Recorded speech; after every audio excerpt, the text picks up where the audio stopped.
大家好，歡迎嚟到呢個針對 SQE 考試規範嘅第一堂課，專門講解爭議解決嘅部分。呢堂課會非常基礎，令大家先了解咩係爭議解決。仲有喺爭議解決方面，你哋應該具備嘅知識同專業水平。然後我哋會透過 SQE 嘅規範，幫大家規劃同掌握學習嘅方向。接下來幾個星期、幾個月，甚至幾年，如果我哋開始做考試題目嘅話，我哋會一步步走過呢一系列嘅課程。基本上，我哋而家做嘅係對解決爭議呢個主題做一個簡單而基礎嘅介紹。我哋會探討解決爭議嘅本質、SQE 嘅相關模組，仲有分析呢門課嘅範圍同我哋要學嘅內容。大致上就係咁。呢堂課嘅重點係關於解決爭議嘅部分。解決爭議呢個單元主要係針對民事訴訟相關嘅問題。呢個單元涵蓋範圍好廣，而且應用上亦好靈活。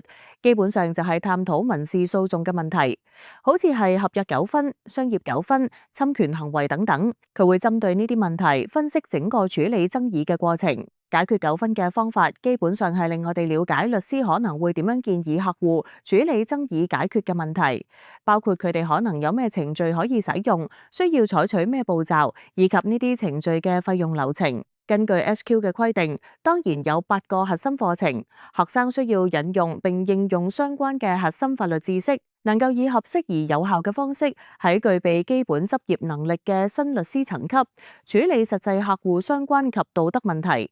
呢個其實帶出咗2個重點。首先係你喺 SQE 考試中應該具備嘅知識同專業水準，即係新進律師嘅標準。事實上，呢個標準比之前 LPC 嘅要求仲要高，而且 LPC 嘅標準而家依然存在。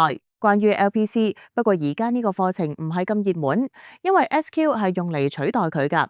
但 SQ 要求嘅標準稍為高啲，亦都可以令你了解會遇到咩樣嘅題目。你應該已經知道題目類型都係問題題，同大學嘅問題題比起嚟，通常簡短好多，可能只有1-2段文字。問題會以選擇題嘅形式出現，等你喺多個選項中揀出正確答案。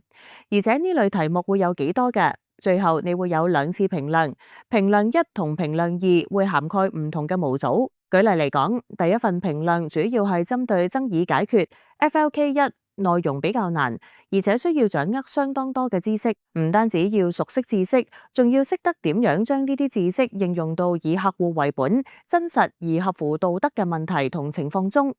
解決爭議呢個單元需要咩樣嘅知識呢？首先，規範指出要能夠分析主張或抗辯嘅優劣，仲有仲裁、調解、訴訟呢啲解決爭議嘅方式，邊一種比較適合？呢啲就係重點。我哋一開始講到嘅就係喺呢個系列課程入面會先提到嘅。基本上我哋會逐一討論各種唔同嘅爭議解決方式，然後思考佢哋嘅優缺點，好似係仲裁嘅特性、訴訟嘅特性、調解嘅特性係點樣㗎？訴訟同調解各自嘅優缺點係咩？仲有呢啲唔同機制嘅缺點有咩啲？然後我哋會開始思考關於爭議解決程序嘅第一步，會講到有時稱為訴前考慮事項嘅部分，有時亦會包括時效限制嘅問題。然後當我哋講完呢個部分，就會進入第4點。呢個其實係我哋主要研究嘅第一部分，關於訴訟中實際申請民事訴訟嘅進展，點樣回應訴訟中嘅申請，或者係推進訴訟中嘅申請。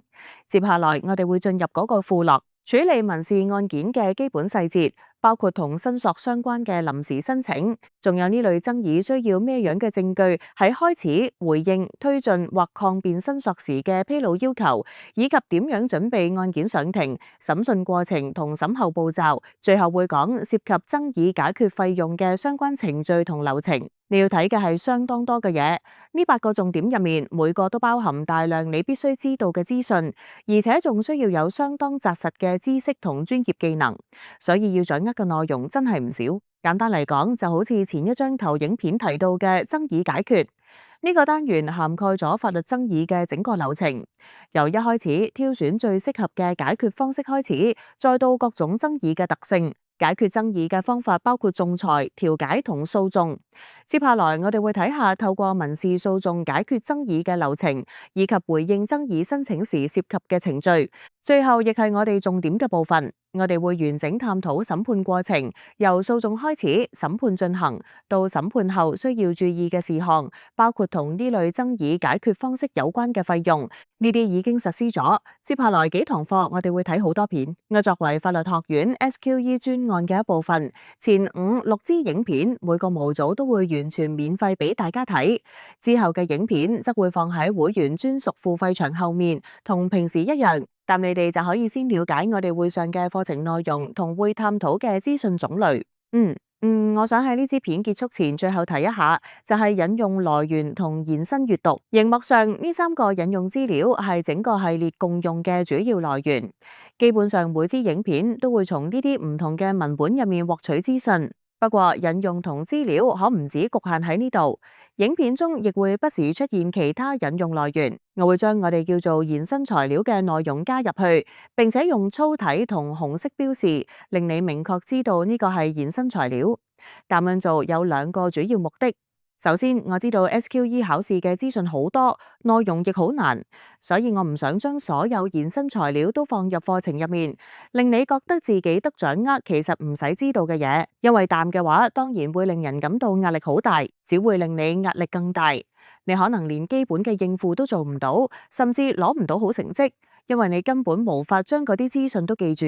所以我已經清楚區分出絕對會出現喺 SQE 考試範圍內可能會考到嘅內容，但我亦都好明確咁講過，我覺得延伸內容仲係好重要，就算只係俾你稍微接觸到，被動學習都好。有時知道某啲規則嘅起源，或者係某啲案例背後嘅道理好重要，呢個就係基礎知識，唔單止令你成為更好嘅律師或者法律顧問，仲可以幫你更加理解呢啲規則。因為有時候你可能只係被告知某條規則就係咁，但如果你唔知點解會有呢條規則，你可能唔太容易記住佢。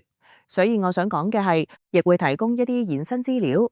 影片中有延伸內容嘅話，我想講嘅係嗰啲延伸資料嘅引用來源，亦會放喺每堂課影片說明欄嘅最後面。所以如果我哋分析咗啲咩額外嘅案例，我都會將案例來源同主要文本一齊放喺下面。希望你哋鍾意呢支片，亦希望呢條片對你有幫助。然後期待你繼續返嚟睇新片。關於爭議解決嘅課程，仲有我哋喺呢個法律學院 SQE 專案中涵蓋嘅所有其他模組。